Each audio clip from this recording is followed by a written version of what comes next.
We're back, and we're talking with Doyle. And today we're in studio with State Representative Doyle Heffley, the indomitable Hunter Kipe, and producer Chuck on the ones and twos. Representative Heffley, what are we talking about today? Some kind of recap. Yeah, I guess a lot of what I've been seeing and reading in the news and the press is just kind of a recap as to where we're at. Obviously, the Democrats won the majority in the State House last November. Now here we are, mid-December, and really what has changed in the state. Here we sit. We still don't have a budget that has been finalized. We've passed hardly any bills in the State House. We're looking at another retirement in the Democratic caucus and a possibility of, after we're done in mid-December, not coming back into session until possibly the beginning of March.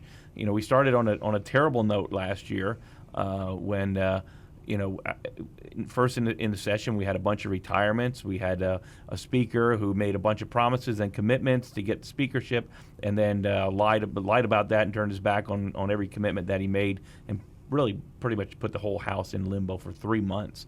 And then we got Speaker McClinton come in. It was going to be a brand new day, and Farrer Districts was all happy about the gerrymandered district that they created to give the Democrat majority in the House. I think they won by 66 votes in one district to win that last seat. And really since then, there's been nothing but dysfunction by the Democratic majority in the leadership, and really goes to the governor in not being able to work with his party. I mean, they have a major majority in the Supreme Court. They have a majority here in the House, and yet the governor has negotiated in a bipartisan manner with the Senate, but he can never get his colleagues, Democratic colleagues, he's supposed to be the leader of the Democratic Party, cannot get them to work in a bipartisan manner to actually do some good things for the people here in this Commonwealth. We got to be getting some things across the finish line here, and the 3-month cluster of confusion at the beginning of session doesn't really excuse what has happened in the last 6 or 7 months, where really not much has gotten done, and there's been real good reason to get things done. Yeah. There's missing funding, there is unfinished business, and we've got to get this done before the budget process begins again. Was it 6 months and counting now that we don't have a passed budget? Yeah, and it's sad because while the Senate has tried to work in a bipartisan manner, and many representatives on the Republican side of the aisle said, look, we can work with that. Last week, for example, the last week we were in session, education code bill came over from the Senate, passed 45-5. And a bipartisan bill, there were some things in it that I wasn't particularly that fond of, but I could live with it in order to get the other parts of the bill done and start driving these dollars out to our schools. I mean, property taxes are a huge issue throughout this Commonwealth, and especially in Carbon County. So we've already appropriated a $45.5 billion budget that the House had passed, right? I voted no on it because I didn't like a lot of what they were doing inside of that budget. But in order to drive those dollars out now, you have to have the code bills. And those code bills are kind of like the roadmap. So you put the money here, and it's driven out through the code bills. And so we have an education code, a fiscal code that need to be done. And here we are in December. You might as well have not passed that budget back in July or June because you can't drive those dollars out. So when our school districts don't receive those dollars, they're going to need to use their public dollars, or they're going to have to borrow money to provide those services, and then they're paying that back with interest. So while the dollars are sitting here, because the Leader Bradford, Speaker McClinton, and Josh Shapiro are unwilling to work in a bipartisan manner. When you have a 101 to 102 split in the House and the Republicans control the Senate, they're ignoring that fact and just burying their heads in the sand and not willing to negotiate. And because of that, our school districts are struggling. Our after-school programs in many parts of the state are actually shut down now because they have no money. It's a sad day. So to break it down a little further, we already have the funds here in Harrisburg. We're just waiting for a passed budget. Yeah, Correct. the funds have been appropriated, so some of those dollars are sitting here. Some of those dollars are still being collected as they come into the Commonwealth and people pay their taxes every month or at the end of the year. But yeah, those dollars, some of them are here, and they're just, those accounts are sitting, and those dollars should be going out.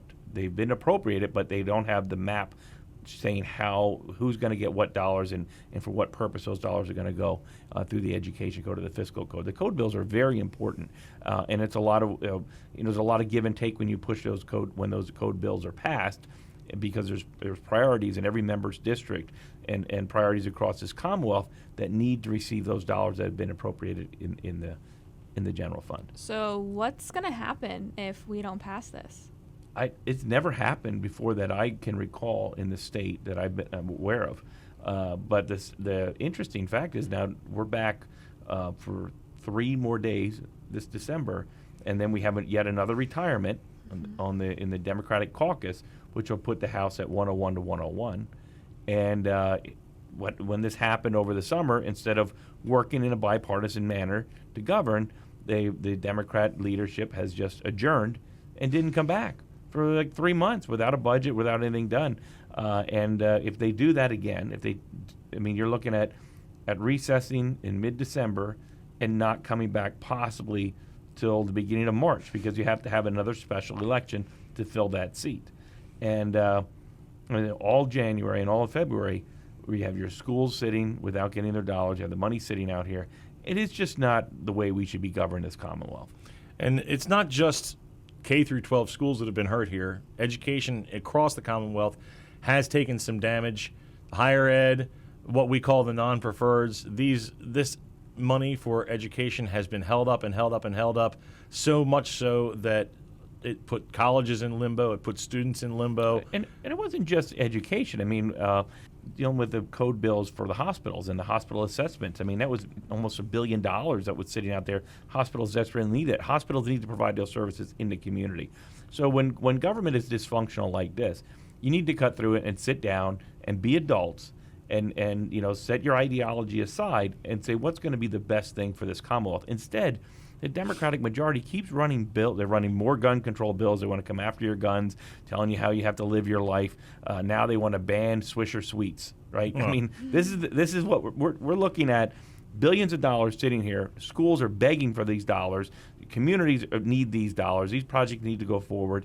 And we're going to talk about banning flavored cigars because somehow, it's okay to have an open-air drug market. The Democrats are okay with that. We had one Democratic member actually proposing to legalize small doses of xylazine.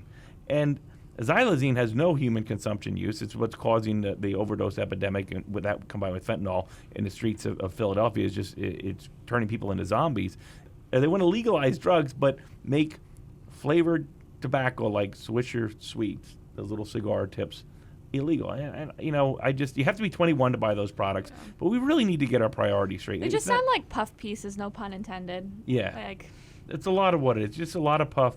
It's like the 24-hour news cycle. They want to get the headlines on CNN. That they're acting like they're doing something, but they're really not. When will the hospitals and school systems really feel the effects of this?